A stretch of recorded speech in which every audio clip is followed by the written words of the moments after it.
குக்கிங்கில் என்ன பார்க்க போகிறோன்னா ப்ரெட்டை வச்சு செய்கிற ஈஸியாக செய்கிற ஒரு குலோப் ஜாமுன். வாங்க எப்படி செய்கிறதுன்னு பார்க்கலாம். அந்த ப்ரெட்டை வந்து மிக்சியில் போட்டு இந்த அளவுக்கு அடித்து எடுத்துகிட்டு வந்துட்டேன் பாருங்கள். இப்போ நம்ம இதை ஒரு பாத்திரத்தில் மாற்றிடுவோம். இந்த குலோப் ஜாமுன் வந்து ஈஸியாக செஞ்சிடலாம். நம்ம பவுட்ரு வாங்கி அதை பிசைஞ்சு செய்கிறதுக்கு இந்த ப்ரெட்டில் செய்யலை டேஸ்ட்டு நல்லாயிருக்கும். நம்ம ஈஸியாகவும் செஞ்சிடலாம். எப்படி செய்கிறதுன்னு பார்க்கலாம் வாங்க. இந்த 4 பக்கம் உள்ள அந்த ஓரத்தில் இருக்கிறத நம்ம வந்து இது மாதிரி கட் பண்ணி எடுத்துடலாம். அது போட வேண்டியதில்லை. இதுபோல் இந்த ஸ்லைஸை நம்ம கட் பண்ணி எடுத்துடலாம். அந்த ப்ரௌன் கலரில் வருதில்ல, அதை நம்ம இப்படி எடுத்துடலாம் கட் பண்ணி.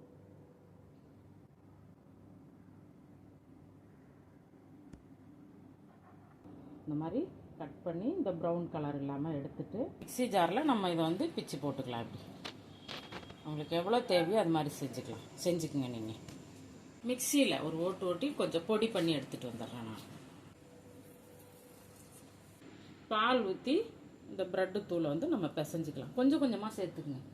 நிறைய சேர்த்துட்டோம்னா கொஞ்சம் தண்ணி ஆகிடும். அப்புறம் ப்ரெட்டு சேர்க்குற மாதிரி. இது வந்து காய்ச்சி ஆற வச்ச பால்.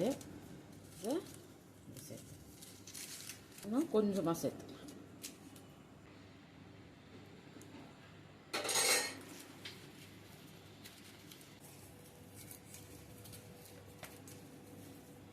நல்லா இந்த அளவுக்கு பிசைஞ்சாச்சு பாருங்கள்.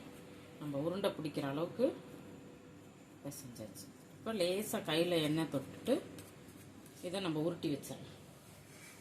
நம்ம உருட்டி வச்சிட்டோம். இப்போ ஒரு தட்டு போட்டு ஒரு 5 நிமிஷம் மூடி வைப்போம். நம்ம போட்ட அளவுக்கு ஒரு 150 கிராம் சர்க்கரை சேர்த்துக்கலாம்.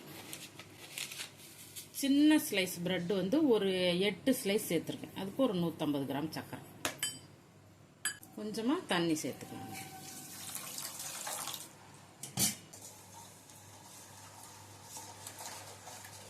குலோப் ஜாமுனுக்கு எப்படி நம்ம ஜீரா ரெடி பண்ணுவோம் பாகு, அதே மாதிரியே இதை ரெடி பண்ணிக்கலாம்.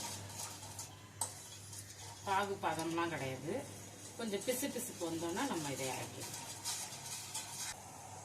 ஒரு 2 ஏலக்காய் தட்டி போட்டுக்கலாம். நீங்கள் ஏலக்காய் பொடி இருந்தாலும் கூட சேர்த்துங்க. நம்ம பாகு வந்து ரெடி ஆகிடுச்சு. இப்போ பாகு வந்து நம்மளுக்கு வந்து தண்ணி பாகு பிசுக்கு வந்துச்சுனாவே போதும்.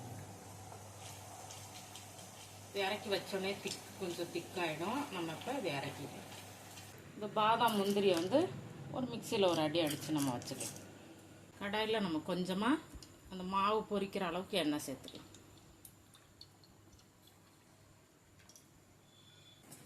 நம்ம இதை சின்னதாக உருண்டை பிடிச்சிக்கலாம். எண்ணெய் ரொம்ப காய வேணாம். லேசாக மிதமான சூடு இருந்தாவே போதும். இந்த மாதிரி வந்துடும். எண்ணெய் நம்ம அதில் சேர்த்துருக்கிறதுனால அதுவே அதில் நம்ம கையில் ஒட்டாது.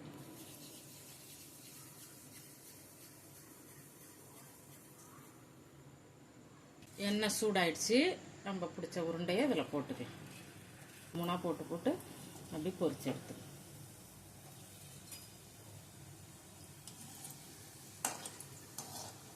எண்ணெய் வந்து ரொம்ப சூடு வச்சுக்காதீங்க. மிதமான சூடு இருந்தாவே போதும். அது மாவு உருட்டையில் நல்லா டைட்டாக உருட்டிக்கங்க. நம்ம கையில் வச்சு உள்ளங்கையில் வச்சு இப்படி அழுத்தி டைட்டாக உருட்டிக்கங்க. சூப்பராக உருண்டை வந்துருச்சு. இதை இப்போ நம்ம எடுத்து வச்ச அந்த பாகில் சேர்த்துக்கலாம். அருமையாக இருக்கும். சாப்பிட்ற டேஸ்ட் நல்லா அருமையாக இருக்கும்.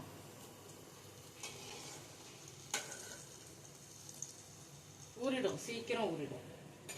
கூட நம்ம அந்த உடைச்சி வச்ச முந்திரி பாதாம் அதை அப்படியே மேலே போயிடும்.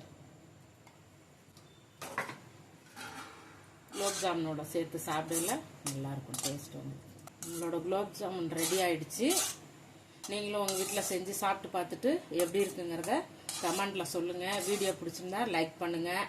சேனலை சப்ஸ்கிரைப் பண்ணி சப்போர்ட் பண்ணுங்கள். நன்றி.